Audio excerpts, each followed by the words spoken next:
We'll start with the first question, question number 24.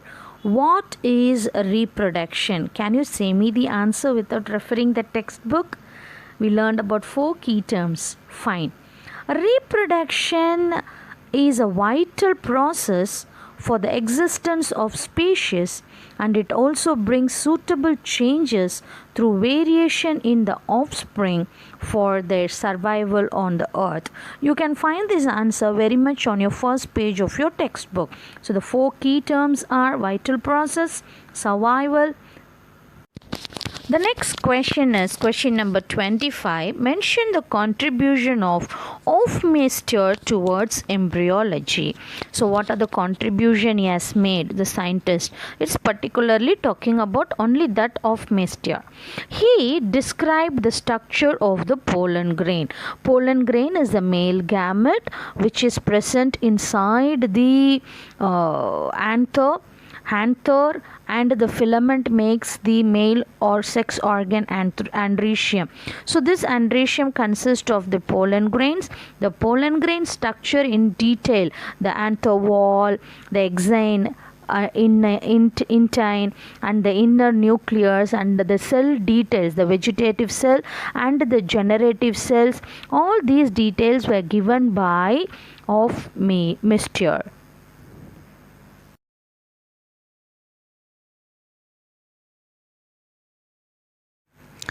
Question number 26. List any 2 subaerial stem modification with example. So this comes under the vegetative propagation, the vegetative method of reproduction. You can find 4 divisions given there: runner, stolen, offset and the sucker. Of this 4, you can choose any 2, because the question is about give any 2, list out any 2 examples. So you can take any 2 examples and write for this answer. The next question, number 27, is what is layering? So this comes under the conventional method of reproduction along with the grafting, cutting and all. So layering is a method. The stem of a parent plant is allowed to develop roots while still in contact. When the root develops, the rooted part is cut and planted to grow into a new plant. You can see the picture given over there. The mother plant is there. The mother plant is in contact. Only the branch is bent down and cooked in the soil, and that new branch develops into a new plant. Question number 28. What are clones? You must be very much familiar with these answers. We call it as Xerox copies, no? Which looks exactly the same as the original. So what are clones? Clones are genetically identical individuals. The inner materials, the genomes of the individual looks very much similar, not only in the external appearance, even in the internal genome. The genome looks same. Those individuals are called the clones. Question number 29. How do Dioscora reproduce vegetatively? So this is very important question. You may get it in a 2-mark question. This Dioscora reproduces by a method called bulbils. So this bulbils, the axillary buds from the nodes of the rhizome, and helps in the reproduction. So the method that is implemented in the reproduction is called the bulbils. You can see that in the picture. You got an axillary bulbil there on the top. When this falls down. Question number 30. A leaf detected from bryophyllum produces a new plant. How? Have you seen bryophyllum? Hope you know it. It is Kattipota Kuttipodam. How does the leaf produce a new plant? Children, the leaves has got notches in it. In bryophyllum, the leaf is succulent and notched on its margin.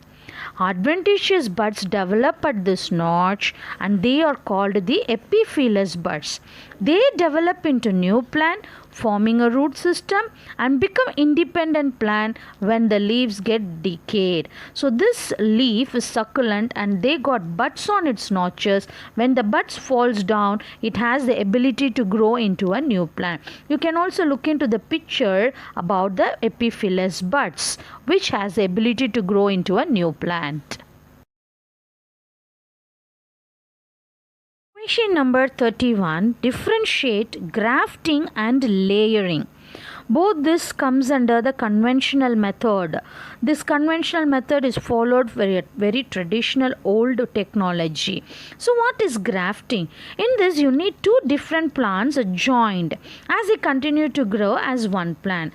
Of the two plants, the plant which is in contact with the soil is called the stalk, and the plant which is used for grafting is called the scion. So you got two things, one is the stalk, the other one is the scion. The graftings are of different type: bud grafting, approach grafting, tongue grafting, crown grafting, and wedge grafting. Now coming to the next half of the question, what is layering?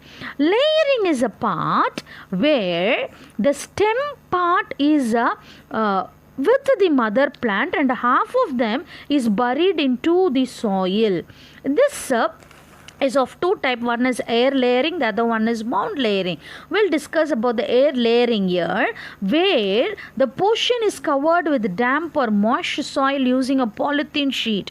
From this region, the root emerges and branches are formed. Such branches are removed from the parent plant and it grows into a new plant. You can very well refer it with the diagram there. The red color part is a polythene bag and new root starts emerging from it and new plants are formed from this.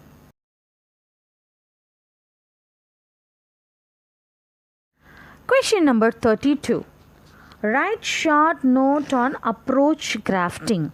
So we discussed about grafting. The grafting is of 5 different types. One among that is this approach grafting. This approach grafting is a beautiful method where the scion and the stalk remain rooted. None of the part is cut. The stalk is grown in a part and it is brought close to the scion. Both of them should have the same thickness. A small slice is cut from both and cut surface are brought near and tied together and held by a tape. After 1 or 4 weeks, the tip of the stalk and the base of the scion are cut off and detached and grows into a separate part. You can very well find that in the diagram. A parted plant is there, another tree plant is there, where the branches are brought together and a small crack is made and they are tied tightly. And after sometimes we can find both of them joint and grow into a new